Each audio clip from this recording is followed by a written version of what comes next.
Bonjour, aujourd'hui je vais faire un exercice que je n'ai pas encore fait, c'est de présenter un livre que je n'ai pas encore lu entièrement, mais j'en ai lu déjà suffisamment de passages que je trouve inspirants et que j'ai envie de partager avec vous.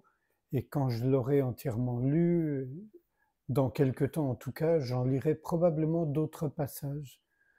Donc ce livre, c'est celui-ci, Denis Marie, La voix sans voix, aux éditions Almora.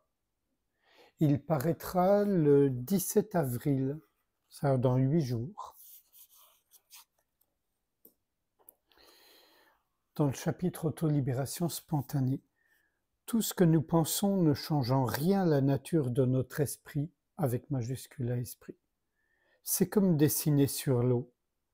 Les ondes qui sont provoquées disparaissent spontanément et ne l'affectent en rien. De la même façon que l'eau reste de l'eau, malgré la multitude des mouvements, des variations en elle, la présence reste la présence.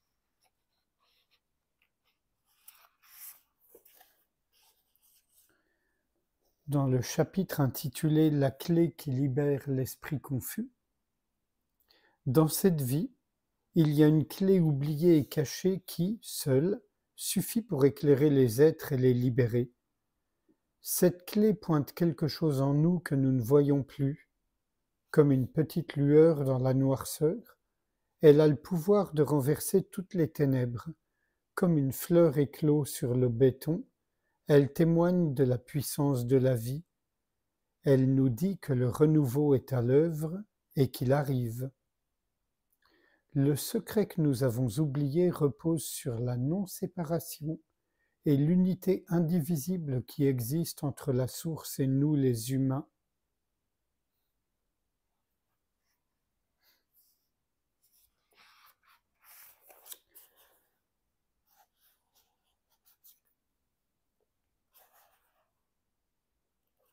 Dans le chapitre L'éternel instant, j'ai gardé la fin, nous n'avons rien à faire de particulier pour conserver l'esprit originel.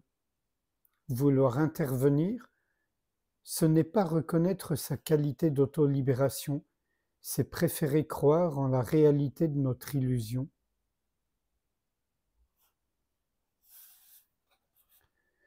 Dans le chapitre La source absolue, la source est la présence jaillissante en nous. Son flux est continuel et spontané. C'est uniquement parce que nous sommes confus dans notre mental que nous l'oublions. Quand bien même nous avons l'impression d'en être éloignés, ce n'est pas réel.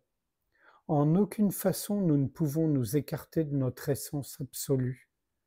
Aussi, tous ceux qui vous parlent de conditions, de chemins, d'étapes et de temps pour la retrouver sont toujours ignorants de leur être fondamental. Malheureusement, au lieu de vous assister et de vous guider, ils vous induisent en erreur. Celui qui ne sait pas distinguer de sa propre pensée continue d'y croire. Il se prend pour elle. À chaque fois, ce sont des extraits des chapitres qui sont lus, vous comprenez? Je ne suis pas ma pensée. Celui qui n'est pas son esprit pensant n'a pas besoin de se définir par sa pensée. Celui qui n'est pas ses bras, ses jambes et ses muscles n'a rien besoin de se priver par son corps, de se prouver par son corps, pardonnez-moi. Pourquoi ne pas préférer voir et vivre l'être premier, la cause, plutôt que se limiter à ce qui en résulte, à ce qui n'en représente que les conséquences?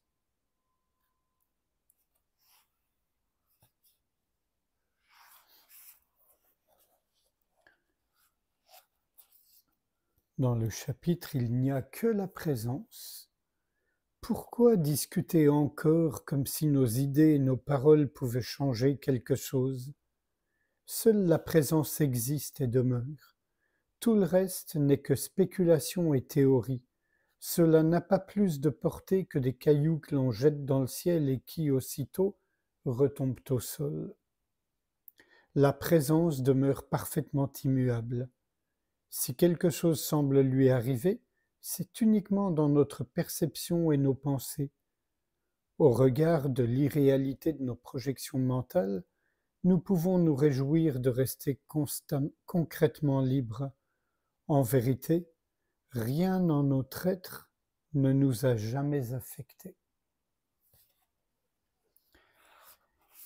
Et un tout dernier passage dans le chapitre « Quand l'éveil redevient possible ». Oui, l'éveil est possible pour tout le monde, parce que nous sommes seulement en prise avec une croyance. Il l'est parce qu'aucune illusion ne peut exister sans la présence première de la vérité. Le mensonge, le faux ne peut se bâtir que sur du vrai, ce qui veut dire que si nous avons l'un, forcément nous avons l'autre. Vu sous cet angle, l'illusion ne remplace pas la vérité, celle-ci l'inclut. De même que les reflets font partie de l'eau, nous en sommes indissociables.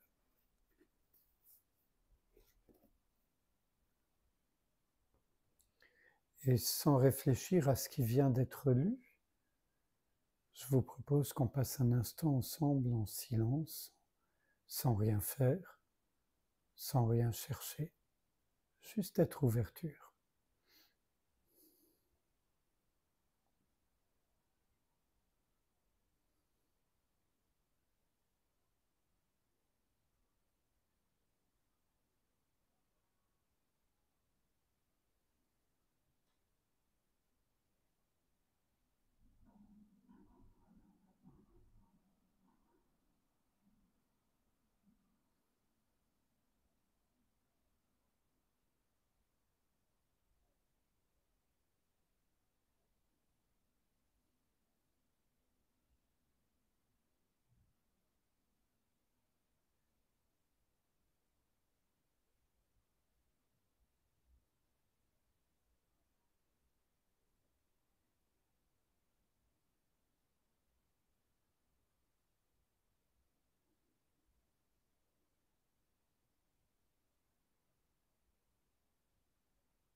Je vous remercie. À bientôt.